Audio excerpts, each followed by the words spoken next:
तो कैसे हैं आप लोग। मुझे उम्मीद है कि आप लोग बहुत ही अच्छे होंगे। मामा एंड जिंसी के एपिसोड नंबर 19 में आपका स्वागत है। ये एपिसोड पीछे से डिले था, इसलिए इसमें टाइम लग गया, बट अब हम इस एपिसोड को स्टार्ट करते हैं। उम्मीद करते हैं कि इसका 20 एपिसोड बहुत ही जल्द आएगा। सो प्लीज वीडियो को लाइक करें और नीचे कमेंट करें और मेरे चैनल को सब्सक्राइब करें एंड मुझे सपोर्ट करें। चलिए अब स्टार्ट करते हैं। एपिसोड के स्टार्टिंग में हम मामाओं को देखते हैं जो यहाँ पर सुन रही होती है एक साउंड जो इंसेक्ट की होती है। इस गांव के अंदर बहुत सारे इंसेक्ट है, वो उन्हीं को सुन रही होती है। उसके बाद हम देखते हैं उसकी दोस्त यहाँ पर आ जाती है और कहती है इस गांव के अंदर हम एक फॉक्स फेस्टिवल मनाते हैं, इसीलिए तुम्हें ये फॉक्स वाला मास्क जो है अपने चेहरे पर लगा लेना होगा। वो जो है यहाँ पर फॉक्स मास्क लगाकर दिखाती है। मामा भी उनमें से एक मास्क लगा लेती है, बट ये जो मास्क के कलर होते हैं वो डिफरेंट होते हैं। उस बात को वो सोच रही होती है कि इस मास्क के कलर इतने डिफरेंट क्यों हैं। उसके बाद मामा यहाँ पर बैठ जाती है और उस मास्क को लगाने का ट्राई करती है, बट वो मास्क लगा नहीं पाती। तब उसकी दोस्त कहती है ठीक है तुम नीचे बैठ जाओ, मैं जो हूँ इस मास्क को लगा देती हूँ। मामा नीचे बैठ जाती है और उसकी दोस्त कहती है एक्चुअली में तुम्हारे बालों में कुछ ना कुछ तो मिसिंग है।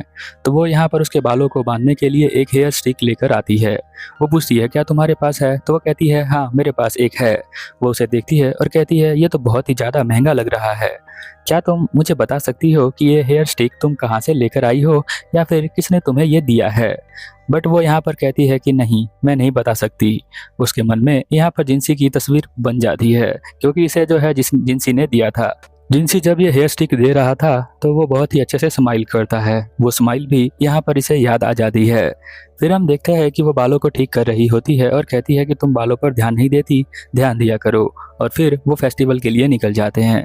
गांव के सभी लोग जो है एक जगह इकट्ठा होते हैं और यहाँ पर मामाओं की दोस्त जो होती है वो बता रही होती है कि इस फेस्टिवल को हम लोग क्यों मनाते हैं। वो यहाँ बताती है कि ये फेस्टिवल इसलिए मनाया जाता है क्योंकि कुछ लोग इस गाँव में आए थे जिन्हें जो है फसलों को लगाने का तरीका बहुत अच्छे से आया करता था और वो बहुत ही अच्छे से फसल लगाया करते थे।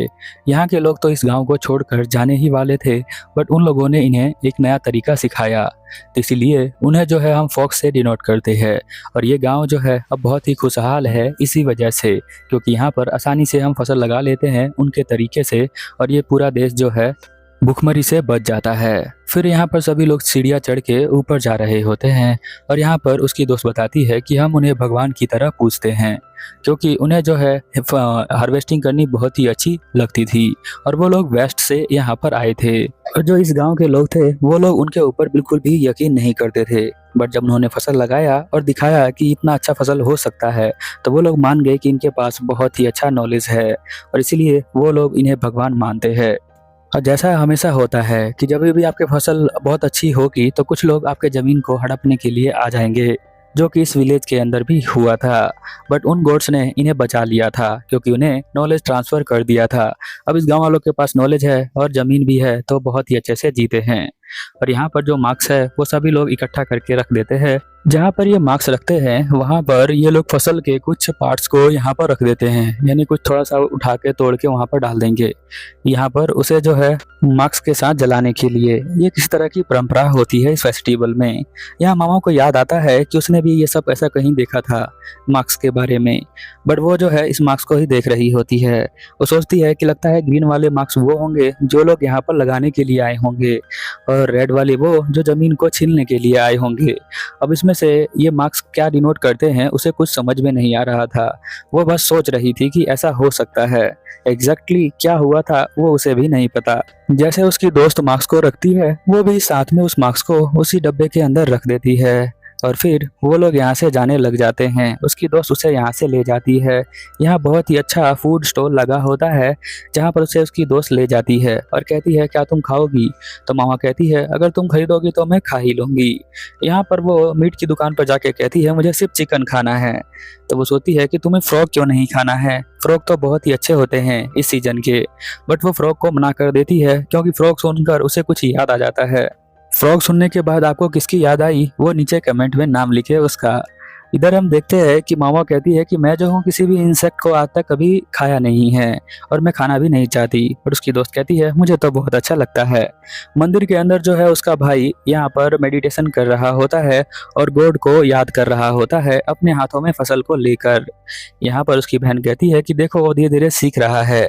इस मास्क को उसने बहुत ही प्यार से बनाया है। ये मास्क जो होता है सभी गांव वाले मिलकर खुद ही बनाते हैं और खुद ही उसे सुखा लेते हैं पेंट करने के बाद। इस मास्क के अंदर बहुत ही अच्छी अच्छी यादें कैद हैं और इन यादों से हम लोग अभी जी रहे हैं। ये छोटी बच्ची कहती है कि ये फसल थोड़ा सा खराब है, तो मामा कहती है कि ये फसल ले लो तुम। फिर वो फसल वो ले लेती है और कहती है कि ये तो बहुत ही अच्छा है। मामा की दोस्त ये सब देखकर कहती है कि तुम बहुत ही अच्छी हो मामा। मामा भी स्माइल करती है। फिर हम देखते हैं उसका जो छोटा भाई होता है वो अपनी बहन के पास भाग कर आता है। वो कहता है दीदी मैंने कैसे किया। तो उसकी दीदी कहती है कि तुमने अच्छा काम किया है। वो मंदिर के अंदर जो मेडिटेशन कर रहा था वो उसी के बारे में बता रहा होता है। उसकी दोस्त यहाँ पर कहती है कि चलो अब हम देखते हैं कि वो जो है मास्क किस तरह से जला रहे हैं वो लोग।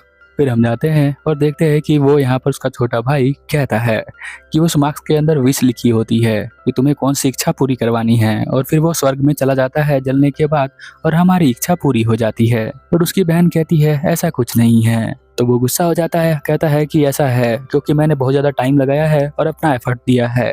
तभी यहाँ पर कुछ लोग आ जाते हैं उसको जलाने के लिए और ये लोग यहाँ पर देखने लग जाते हैं उन सभी को। फिर हम देखते हैं कि यहाँ पर एक बंदा तीर मारकर इसे जला देता है और मार्क जो है वो धीरे धीरे जलने लग जाता है। यहाँ पर वो सोच रहा होता है छोटा भाई कि वो मार्क्स पूरी तरह से जल जाए तो मेरी जो है विश पूरी हो जाएगी। बट हम देखते हैं कि यहाँ पर सभी लोग जो है बहुत ही खुश हो रहे होते हैं। मामा की दोस्त सोच रही होती है कि जो इंसेक्ट होते हैं वो कभी भी ठंड को बर्दाश्त नहीं करते और वो मर जाते हैं। उसके बाद वो अपनी बहन के पास आती है और कहती है कि अभी जो है खाना खाना है। तो उसकी बहन उसके लिए कुछ खाने को ले आती है। वो बताती है कि क्यू जो उसका भाई है उसने बहुत ही अच्छा किया है। यहाँ पर वो मामा से बोलती है कि तुम समझ चुकी हो ना अब तुम्हें क्या करना है, किसी तरह का क्वेश्चन तो नहीं है तुम्हारे मन के अंदर। यहाँ पर मामा सोचती है कि इनको लगता है कि मैं यहाँ से भाग नहीं सकती हूँ, इसीलिए मेरे दिमाग में कोई क्वेश्चन नहीं होगा। यहाँ पर वो बहुत तेज से उसे घूर रहा होता है पर मामा के दिमाग में बहुत सारे क्वेश्चन होते हैं क्योंकि उसे जानना होता है कि वो किस तरह का जहर वो बनाती है। वो यहाँ पर अपने हाथ को दिखाती है और कहती है कि जहर को बनाने के लिए बहुत ज़्यादा दर्द सहना पड़ता है। तो यहाँ पर वो कहती है मामा कि मैं जो हूँ दर्द के लिए बिल्कुल तैयार हूँ, मुझे जल्दी से सिखा दो कि तुम किस तरह से भोजन बनाती हो। जो दर्द होता है सुरीन को वो किसी और ने नहीं, यहाँ पर उसकी माँ ने ही दिया होता है। इनकी जो माँ थी वो सिखाती थी तो बहुत ही ज़्यादा इनको मारती थी, चाहे वो यहाँ मामा की दोस्त हो या सुरई हो या फिर वो जो छोटा लड़का है वो। अभी मामा को पता नहीं चलता कि ये सब लोग ये काम क्यों कर रहे हैं, इनका एंड गोल जो है क्या है। फिर हम देखते हैं सुरई जो है सारी किताबें यहाँ मामा को दे देती है क्योंकि वो उसे पढ़ने में बहुत ज़्यादा इंटरेस्टेड होती है, इसलिए मामा उस किताबों को देखकर बहुत ही ज़्यादा खुश हो जाती है और वो सुरई को थैंक यू बोलती है। सुरई यहाँ पर कहती है ठीक है आराम से पढ़ लेना, अब मैं यहाँ से जा रही हूँ। वो बुक्स को बहुत ही ध्यान से पढ़ रही होती है, वो कुछ और नहीं देख रही होती है। वो सोचती है कि वो जो है सारा ज्ञान यहाँ से ले लेगी। उसे जो है बहुत ही कम किताबें मिली है पढ़ने के लिए। उसकी दोस्त यहाँ पर कपड़े को चेंज कर देती है और उसके बालों को ठीक कर देती है और उसकी जो प्लेट होती है वो अपने छोटे भाई को बोलती है रखने के लिए, तो उसका छोटा भाई यहाँ पर रख देता है। मामा कहती है कि मैं रिच फैमिली से बिलोंग नहीं करती हूँ तो तुम मेरे बालों को छोड़ सकती हो। वो कहती है नहीं, तुम अपने बालों को बिल्कुल भी ध्यान नहीं देती हो, इसे बहुत ही ध्यान से रखना पड़ता है, नहीं तो ये जल्दी ही खराब हो जाते हैं। फिर से मामा के हेयर स्टिक के बारे में वो पूछती है कि ये हेयर स्टिक है ना बहुत ही ज्यादा अच्छा है और आंखों में देखने के बाद ये बहुत ही ज्यादा आकर्षित करता है, ये किसी अच्छे इंसान ने ही लिया होगा। यहाँ पर फिर से मामा जो है जिंसी को याद करती है। वो कहती है कि यहाँ पर उसने ही इसे दिया था। फिर यहाँ उसकी दोस्त कुछ और भी हेयर स्टिक यहाँ पर ऐड कर देती है। वो उसके पास जो होता है अब उसके बाल बिल्कुल सही हो चुके होते हैं और फिर वो नीचे से बांध देती है उसे। उसकी दोस्त यहाँ बताती है कि उसकी मॉम ने यहाँ पर सिखाया है कि किस तरह से एक हॉट बाथ को लिया जाता है और किसी का मसाज किस तरह से किया जाता है, पर इसके लिए उसे बहुत ज़्यादा दर्द सहना पड़ा है क्योंकि उसकी माँ जब भी गलती करती थी तो उसे बहुत मारती थी। ये सुनकर वो थोड़ा देर सोचने लग जाती है। मामा फिर से वो किताबों को पढ़ने लग जाती है। वो किताबों को 6 घंटे के अंदर कंप्लीट कर लेती है। फिर वो खिड़की के बाहर देखती है कि ये घर बना हुआ है। उसे लगता है कि ये कोई स्टोर रूम है। फिर वो देखती है कि यहाँ पर जो फसल है वो एकदम से बहुत ही ज़्यादा उगा हुआ है, बट वहीं पर क्यों उगा, चारों तरफ क्यों नहीं उगा, वो कंफ्यूज हो जाती है। तभी वो जो है कि यू यहाँ पर आ जाता है और उसे डरा देता है। वो उसे पकड़ती है और मारने लग जाती है, कहती है कि तुम थोड़ा ध्यान से डोर को खोला करो, इस तरह से तो मुझे डराओ मत। यू कहता है कि तुम्हें पता है क्या मेरी बहन जो है वो कहाँ पर है? तो वो कहता ही है कि मुझे नहीं पता है। फिर वो खिड़की के बाहर देखता है और कहता है कि अरे ये घर, इस घर को तो मैंने भी देखा है। तो वो पूछती है कि क्या उस घर के पास हम लोग जा सकते हैं? तो कहता है वैसे तो जा नहीं सकते, पर तुम यहाँ चाहती हो तो मैं तुम्हें लेके जा सकता हूँ, मेरे पास एक सीक्रेट रास्ता है। फिर हम देखते हैं कि वो सीक्रेट रास्ते से उसे ले जाता है और वहाँ पर फसल को वो देख रहे होते हैं। फसल जो होती है वो एकदम से बहुत ही ज़्यादा ग्रो हो जाती है। तो वो कहती है कि लगता है इस विंड की वजह से ऐसा होता होगा, क्योंकि यहाँ पर हमेशा लाइट जलती रहती है रात में, तो रात में जब लाइट जलती है तो फसलों के ऊपर जाती है, तो फसल जो है वो बहुत जल्दी ग्रो कर जाते हैं लाइट की वजह से। ये लाइट का जो है सीन इसने पहले से ही देखा हुआ था, उसकी दोस्त ने भी उसे दिखाया था कि किस तरह से लाइट का यूज़ करके हम जो है फसलों को बहुत ही अच्छे से उगा सकते हैं।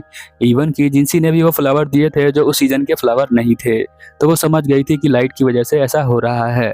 और कुछ पौधे यहाँ पर उगे नहीं हैं क्योंकि यहाँ पर चूहे बहुत सारे हैं जो फसलों को बर्बाद कर देते हैं।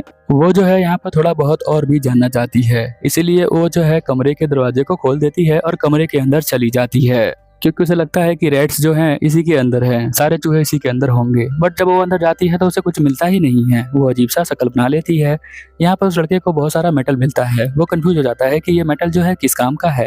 वो पर्दे को खोलती है और देखती है कि वहाँ पर एक चीज़ रखी होती है जो कि गन होता है। इसी गन का यूज़ यहाँ पर किया गया था उन दोनों के ऊपर हमला, जब जिंसी और वो दोनों जंगल में गए थे एक ट्रिप के ऊपर। तो वो यहाँ पर सोचती है कि लगता है ये गन जो है यहीं से बनाया जाता है, बट ये लोग जिंसी को क्यों मारना चाहते हैं। तभी हम देखते हैं किसी और की एंट्री यहाँ पर होती है। वो कहती है कि ये दरवाज़ा खुला हुआ क्यों है। वो छोटे से लड़के को लेकर यहाँ पर छुप जाती है। फिर यहाँ मामा जो है एकदम से चौंक जाती है, क्योंकि वो उस लेडी को देखती है जो उस फेस्टिवल के अंदर आई थी और राजा के पास वो गई थी ये बोलने के लिए कि वो उसे रख ले, बट वो उसे रखने के लिए मना कर देता है, जिनसी बीच में आ जाता है इसलिए। फिर हम देखते हैं उसके साथ में जो लेडी आई होती है वो पर्दे को फाड़ देती है और देखती है कि यहाँ पर ये दोनों बैठे हुए हैं। मामा यहाँ पर डर जाती है। अब मामा के साथ अब क्या होने वाला है, अगर आप ये जानना चाहते हैं तो चैनल को सब्सक्राइब करें और मुझे सपोर्ट करें। मिलते हैं अगले एपिसोड में, तब तक के लिए ओवर एंड आउट।